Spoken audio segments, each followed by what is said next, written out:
Mi nombre es José David González y soy defensor de los derechos humanos.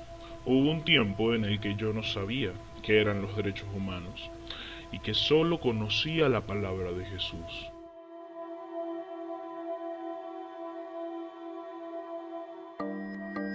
Todo comenzó cuando nos mudamos de mi comunidad nativa, Laguna del Pájaro, en la Alta Guajira, a la parroquia San José de Paraguaypoa. Al llegar, mi madre me inscribió en un programa de formación con los misioneros de la Consolata. Eran sacerdotes italianos, portugueses y españoles en territorio guayú. Yo tenía 14 años y el trabajo con ellos me gustaba mucho, tanto que con el tiempo me convertí en monaguillo y luego en catequista. Era 1985. En aquella época comenzó mi trabajo social.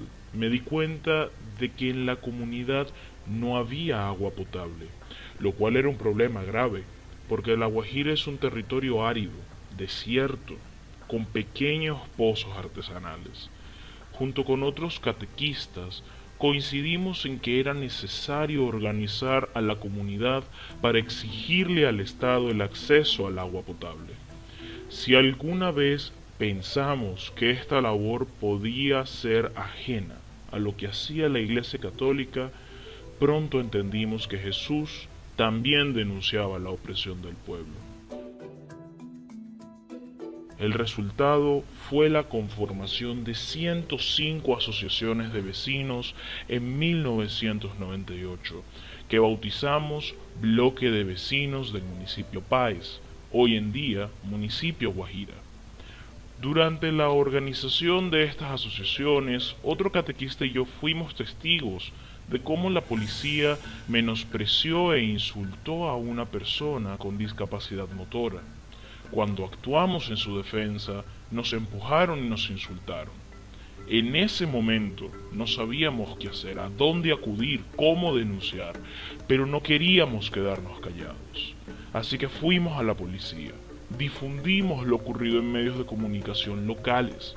El jefe de la seguridad ciudadana de la gobernación fue hasta la parroquia a buscar al padre.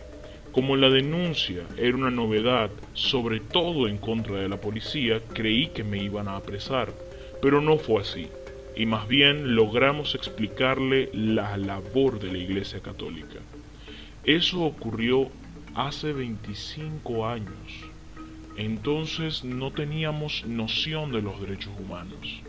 En mi comunidad nadie había oído hablar de ese concepto, que luego, en Caracas, activistas y organizaciones nos explicaron en qué consistía. Ese conocimiento dio pie a que catequistas y periodistas de la Radio Fe y Alegría de Paraguaypoa comenzáramos a reunirnos para constituir una organización en defensa de los derechos humanos, con énfasis en las comunidades indígenas. Buscando organizaciones con este foco, descubrimos que la arquidiócesis de Riohacha, en la Guajira colombiana, tenía una oficina de atención a los indígenas. Viajamos por carretera desde Paraguaypoa hasta Riohacha para escuchar su experiencia y buscar asesoría.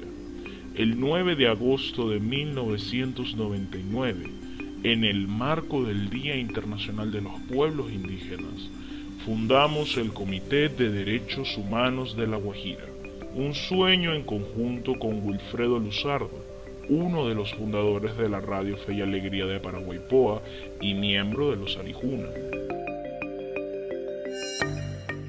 Poco tiempo después de la conformación del comité, en la comunidad de Sichipe, en la Alta Guajira, murió uno de los niños de la comunidad debido a la manipulación de una granada. En ese momento, la base militar de caballería había construido un polígono para hacer prácticas de tiro en medio de una zona de pastoreo a la que tenían acceso más de 24 familias. Este suceso fue la primera experiencia de acompañamiento con la comunidad en instancias regionales y nacionales que tuvimos. Aunque no hubo indemnización, logramos que el cuerpo militar mudara el polígono de tiro a otro lugar. Los conflictos con el ejército no cesaron. En diciembre de 2010, el entonces presidente Hugo Chávez decretó la instalación de 10 distritos militares en nuestro territorio, sin consultar a la comunidad wayú y añú. La militarización fue justificada por el Estado como una política para eliminar el contrabando de gasolina y alimentos entre Venezuela y Colombia. Ese mismo año comenzamos a documentar las violaciones de los derechos humanos de los efectivos militares con grabaciones, fotografías y declaraciones de testigos. De 2010 a 2016, años en que el decreto estuvo vigente, contabilizamos el asesinato de 26 indígenas, entre los que se encuentran jóvenes y mujeres, 46 casos de tortura y casi 600 casas allanadas. En paralelo, varios activistas recibimos amenazas para que abandonáramos el territorio. En principio, la documentación fue enviada a la Defensoría del Pueblo y a la Fiscalía General de la República. Acompañamos la denuncia con plantones y caminatas hasta que declaramos en la Comisión de Seguridad y Defensa de la Nación de la Asamblea Nacional. En marzo de 2016, la entonces fiscal general Luisa Ortega Díaz envió una comisión de patólogos que resultó en la exhumación de 5 indígenas.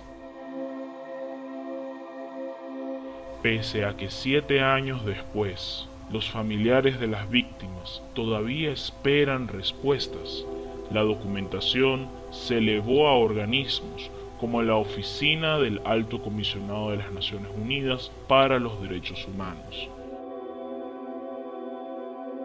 Desde el comité también documentamos alrededor de 200 casos de desnutrición infantil, fallas en el suministro eléctrico, agua potable y gas doméstico, y la escasez de insumos médicos hospitalarios.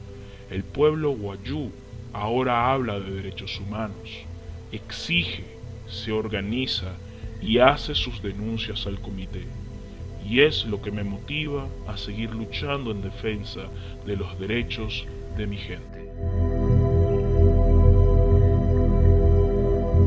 Esta historia real fue narrada por otra persona a petición del protagonista.